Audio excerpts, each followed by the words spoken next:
Welcome to Knife Chats. If you like what you see, give it a thumbs up, leave a comment, share it with friends, subscribe, and ring that notification bell. Thank you. I need to interrupt my normal broadcasting here to give another shout out to Eric over at Slick Slicers.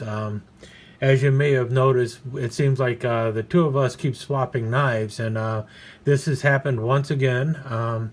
Seems like every time I send him a knife, he decides he's got to one up me, and then I've got to send him something back. And I guess I will be working on what I can send him back next. Have no idea what that's going to be, especially considering what he just sent me. And they are inside these two little slips. Now, this one kind of threw me for a loop. I'm going to talk about this one first because it said W.R. Case and Son Cutlery, and I'm thinking, did he send me a knife from W.R. Case and Son? Because I can get anything from W.R. Case and Son, and or most anything. But no, it was not a knife from W.R. Case and Son, but it was a slip for Case Knives, and I don't have a slip for Case Knives, so now I've got a slip for Case Knives plus the knife that was in it. And then I've got this other slip I'm going to have to find out from Eric, who does DL. But man, this is a really nice slip. And if you notice, this one says made in England, so really nice also. But the slips are not the big deal here. I'm sure they weren't to Eric, but man, I tell you what, they are definitely a bonus feature in this knife trading that we've been doing. And well, let's take a look at the first one here, which is actually the second one I looked at. But anyway, let's bring it out. And you see it right there. Wonderful wood scales and everything. And it is an Arthur Wright knife, something that is not easy for me to get over here. I guess if I look real hard on eBay, I can eventually find some. But yeah, he was talking about these being kind of like the lower end or the mid range of knives from out of Sheffield, and I'm telling you what, these beat the snot out of like the knives that I get out of Bear and Son and other made in USA knives, and it's pretty darn good. Yeah, there is a gap there, but man, I really don't care. That gap is nothing. And you hear that snap? This thing really locks in place. And it has the lazy half stop. It's not a true half stop, but it definitely stops at the top. When you go to close it, it doesn't just slide all the way around. It definitely has the lazy half stop up there. And you see there, A. Wright and Son Limited, Sheffield, England. So it is a beautiful little, well, you can call it one of two things. You can call it a sleeve board jack, or you can call it a boy's knife. Either name would be correct in this. And it's a really cool knife. I'll do a more detailed discussion about it later, and a more complete review later. But I'm telling you what, I really like this thing. I'm pretty impressed with it. Yeah, it is definitely a tight pull on it. I'd say about a 7 or an 8, but yeah, really cool knife. Not sure what kind of wood it is, but it is, well, what was that description?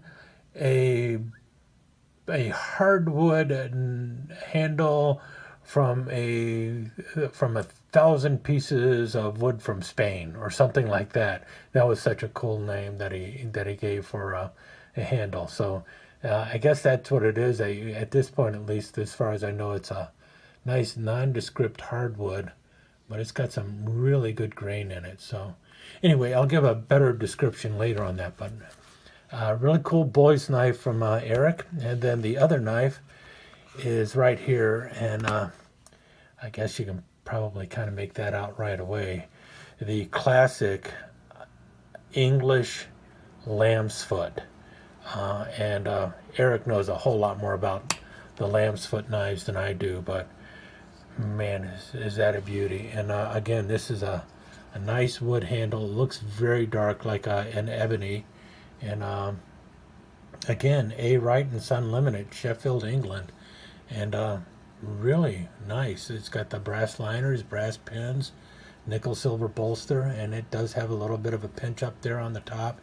And it's a lamb's foot blade, and that's the cool thing about it. This is the as far as I know, and I was just looking through my collection, this is the first true lamb's foot blade I have in my collection. And so that's a really cool thing for me. I've got plenty of sheep foot blades. I've got some ram's head blades or ram's foot blades, but I don't have a lamb's foot blade in all of my knives. This is the first one, and it is definitely the first lamb's foot knife out of Sheffield, England, in my collection. So that is also really awesome and pretty cool. And so I'd just like to really quickly say thanks a lot, Eric, for these two fantastic knives, as well as these really cool slips. I usually don't use slips or anything, but especially this one here, this leather one, this might convince me to maybe consider carrying a knife in a slip in my pocket, because that's a really nice slip, you know. And the cool thing about a slip is that it allows you to, well, it protects the knife from anything else in your pocket, which is the whole purpose of it. So that's nice.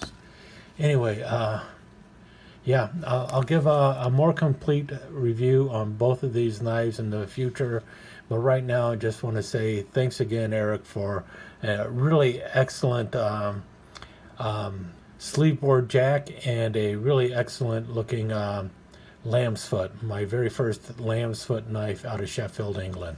And now to try and figure out how to top this.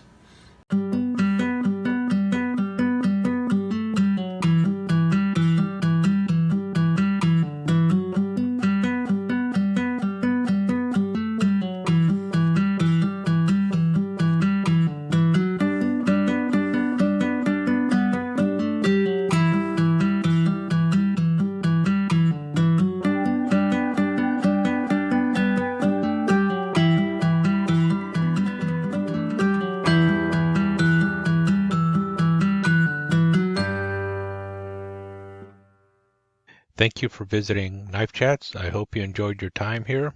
If you did, please give us a thumbs up and consider subscribing to the channel and ringing that notification bell so that you will be notified when the next episode of Knife Chats is up online. Thanks again. See you soon.